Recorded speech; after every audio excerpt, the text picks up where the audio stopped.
il est un pan dont on n'a pas abordé la question encore pour ce Bordeaux Geek Festival, et pourtant, Dieu sait s'il fait partie de la culture geek, c'est le cyberpunk. On a un expert en la matière ici, en la personne de Julien. Bonjour Julien. Bonjour. Alors le cyberpunk, déjà, comment tu le définirais toi ? C'est compliqué à définir. On va avoir un visuel qui revient tout de suite. On a Blade Runner en tête. On a des grands néons, on a un flic un peu mal barré, on a des grandes villes, on a toute cette pollution.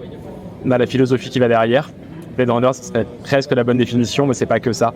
Cyberpunk, c'est vraiment le mélange du côté cyber, ce qui va avoir rapport aux ordinateurs, à l'intelligence artificielle, le côté cybernétique, et le côté punk, le côté vraiment, on se bat contre un fait. À ne pas confondre avec le steampunk, qui n'a rien à voir. Qui va être un dérivé pour le coup. Là, on va, selon moi, on est plus sur le côté esthétique. C'est que là, cyberpunk, ça va être le premier qui intègre le mot punk comme genre, et qui va dériver derrière sur notamment le steampunk, et on va avoir aussi le solarpunk, le hop-punk, l'atom punk, qui vont reprendre en fait une technologie et l'associer au mot punk. Le steam, ça va vraiment être le côté vapeur, le punk à vapeur. On a l'époque victorienne avec ses grands appareils. On va avoir l'atom punk où c'est vraiment la peur du nucléaire, et c'est le nucléaire qui est au centre du récit. On va avoir ces thèmes-là, plus esthétiques, là où cyberpunk a eu pendant longtemps quelque chose de très philosophique derrière. Et toi, qu'est-ce qui t'a amené dans ton parcours de vie à t'intéresser à l'univers cyberpunk ? C'est mon père qui m'a montré Blade Runner très jeune pour le coup.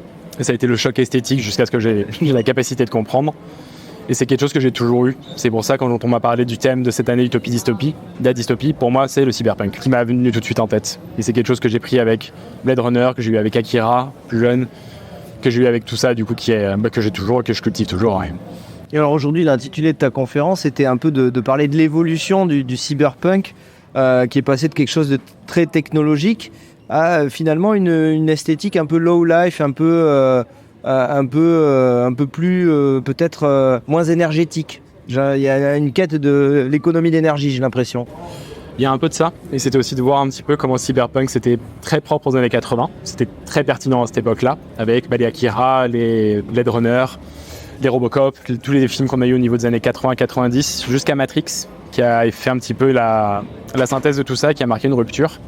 Là où maintenant on a une résurgence du cyberpunk qui vient un petit peu avec le revival des années 80, qui est très esthétique, qu'on voit avec Cyberpunk 2077 par exemple. On a eu Ready Player One, on a l'esthétique, il n'y a pas de souci, mais on n'a plus la philosophie, on n'a plus l'impact qu'il y a derrière, de se questionner un petit peu sur qu'est-ce qu'on fait, qu'est-ce qu'on regarde, la philosophie qu'il y avait derrière. Ce que je voulais mettre en place avec la conférence, du coup, c'était voir les thèmes qu'on avait dans le cyberpunk, tout ce qui était le transhumanisme, l'ultralibéralisme, à quel point c'était pertinent avant, mais où maintenant, les thèmes qu'on a dedans, c'est ce qu'on a vu un peu dans les questions qu'on a fait, c'est nos problématiques d'aujourd'hui, nos rapports aux technologies, nos rapports à notre corps, nos rapports à tout ça.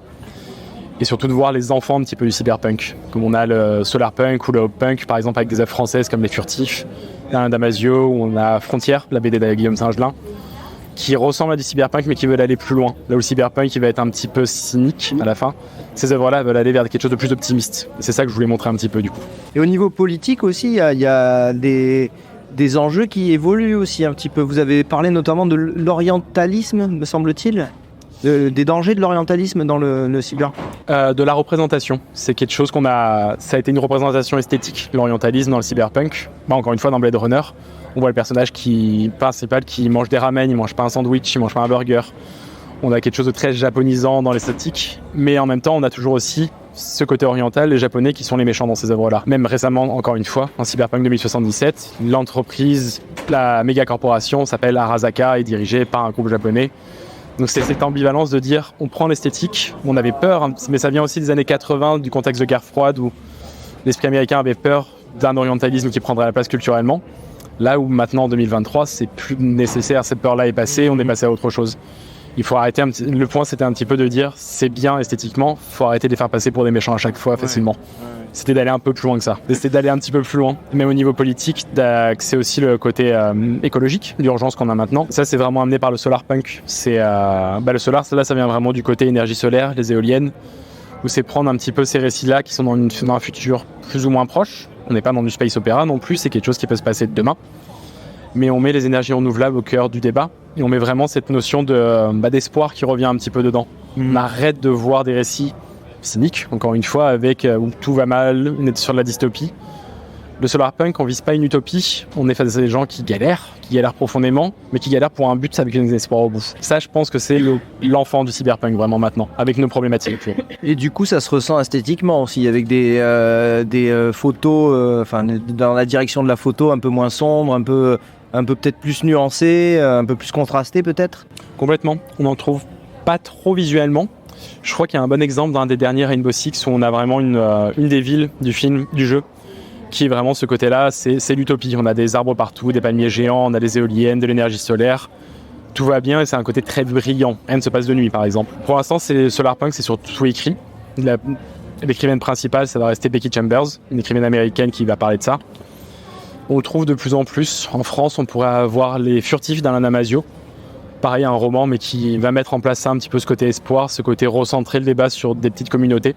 Plus que du coup, voilà, c'est cet ensemble un petit peu défaitiste et cynique. Ouais. Pas facile à lire, hein. C'est pas le plus facile des Damasio, je trouve. Pas le plus facile, mais c'est un des plus pertinents en tout cas. Il faut s'accrocher. Ouais. Esthétiquement, il faut s'accrocher, mais il est assez pertinent. Ouais. Et alors, à quoi pourrait ressembler du coup avec ces évolutions-là, avec ce côté prise en compte de l'énergie, le cyberpunk dans les années 2030, 2040, 2050, vers quoi ça va évoluer selon vous ? Mais je pense qu'on va aller vers ces genres-là, tout ce qui est le punk, le solarpunk. Même aujourd'hui, il y a un genre qu'on parle peu qui s'appelle le nowpunk, où c'est vraiment le punk maintenant, littéralement now. Où on va avoir par exemple une œuvre comme la série Mr. Robot, où on a quasi toute l'esthétique du cyberpunk. On n'a pas les néons, tout ça, mais on a la méga corporation, on a le top 1% des top 1%, on a un hacker. Mais plus on avance dans la série, plus le problème il se concentre pas sur les corporations, mais on va se centrer sur des problèmes très actuels. On va arrêter de viser un petit peu la politique plus globale. On va se centrer sur la santé mentale, sur la famille, sur les problèmes plus concrets. Le solarpunk, c'est un peu ça aussi. On met un peu de côté les méga corporations pour se concentrer sur des petites communautés, sur comment survivre, sur comment passer le cap. Le punk, je pense que ça va être lui pour qu'on va voir. J'espère que ça va être lui qu'on va le voir le plus. C'est vraiment le côté espoir qui va rester. On prend pour acquis qu'il y a ces méga corporations. On cherche plus à lutter contre elles, on cherche à proposer d'autres modèles. C'est vers ça que ça va aller. La façon de se révolter a changé un peu, est en train de changer. On n'est pas dans les mêmes schémas en fait. Je pense qu'on est moins dans l'opposition frontale. Je pense que la colère est toujours là dans ces récits-là, ou même dans les personnes qui les écrivent. On a toujours cette colère, cette rage face à un système, mais plutôt que de le combattre, on essaie de faire autre chose, de proposer autre chose, à plus petite échelle. Je pense qu'on a moins l'idée de vouloir changer le monde, on a vouloir l'idée de peut-être changer juste notre monde à nous. Super, merci beaucoup. Merci.